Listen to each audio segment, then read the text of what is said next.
Nature has always been mankind's greatest source of inspiration. Artists, teachers, scientists, and philosophers have fed off her springs, relished in her beauty, and marveled at her infinite mystery. In 1968, John and Betty Gray were inspired by this majestic location among the peaks, ponderosas, and rivers of Central Oregon. They envisioned a resort community where man and nature would coexist. Their commitment to preservation and wildlife education inspired every detail of Sunriver Resort. Gray and his partners set strict design parameters for the development, with an emphasis on open space, safe wildlife passage, and native landscapes. The entire project was designed to flow naturally from its surroundings. Branches, rivers, tree canopies are always curving and irregular. If you look at Sunriver, it's exactly like that. Sunriver meanders, nature meanders. Charles Kuralt of CBS Television said it best. To find a developer who really does believe that what's good for the deer and the owls and the grass and the river is also good for people is an overwhelming surprise. But that's what we found in Sunriver. The first building completed in the center of it all was called the Ecologium, and the first person hired was naturalist Jim Anderson. The Nature Center is the beginning of parents and kids learning about the world they live in. First time I went to the Nature Center and the Observatory, I was 8. We went to the Observatory program at night, and I was hooked from the very beginning. I've never seen a place like it before. It is vital for children to stay connected with the wild things that are happening around them. The very core of their existence, in my opinion, is in their attitude about the world of nature. Oh, that's 600 feet deep? Yeah. Oh my gosh. What you learn when you're young affects your whole trajectory going forward. The Nature Center definitely affected how I see the planet and the importance of where we live. We have a very ambitious outreach to the Bend Lapine School District.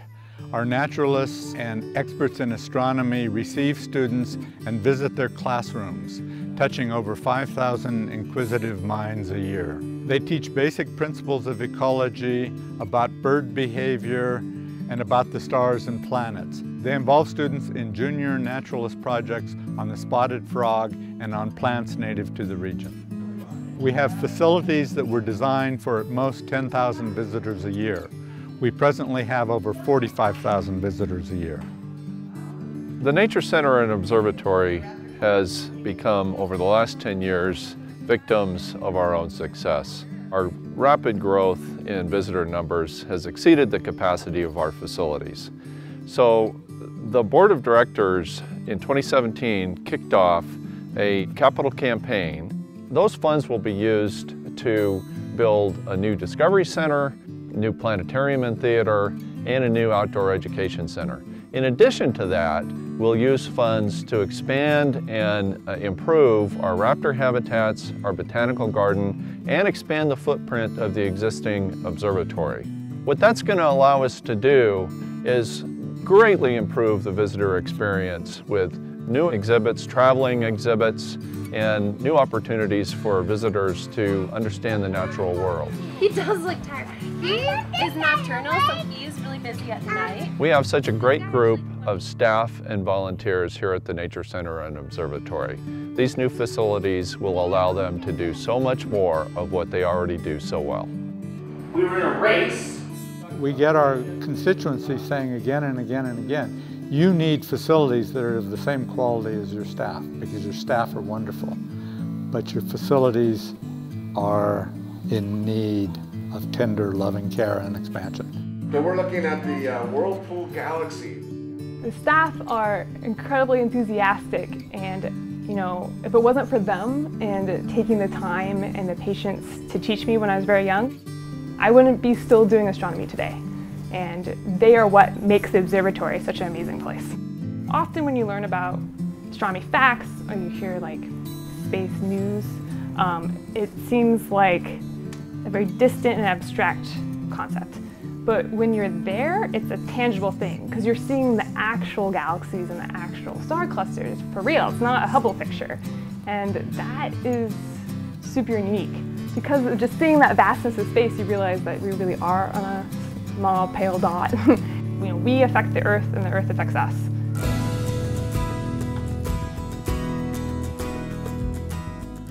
I like to think of the Nature Center as the heart of Sunriver.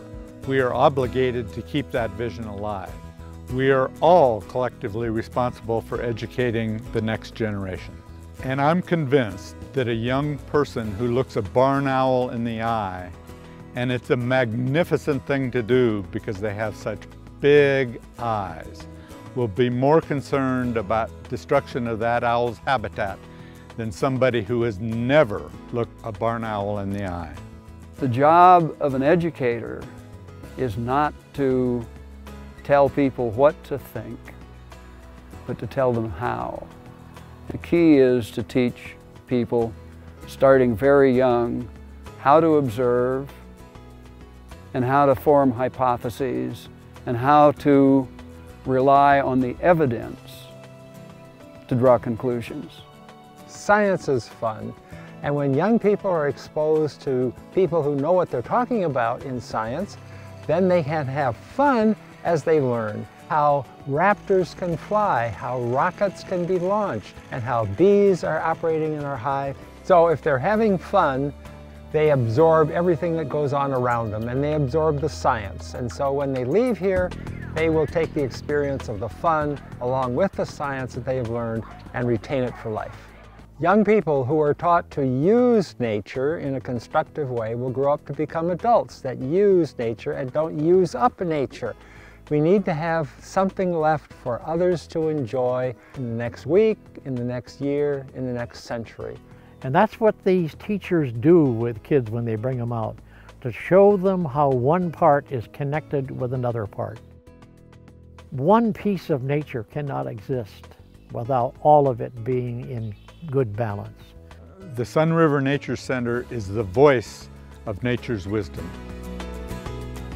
John Gray once said that nature is a powerful teacher if only we will listen. The heavens above us and our natural surroundings here in Sunriver have been the inspiration for this organization for 50 years.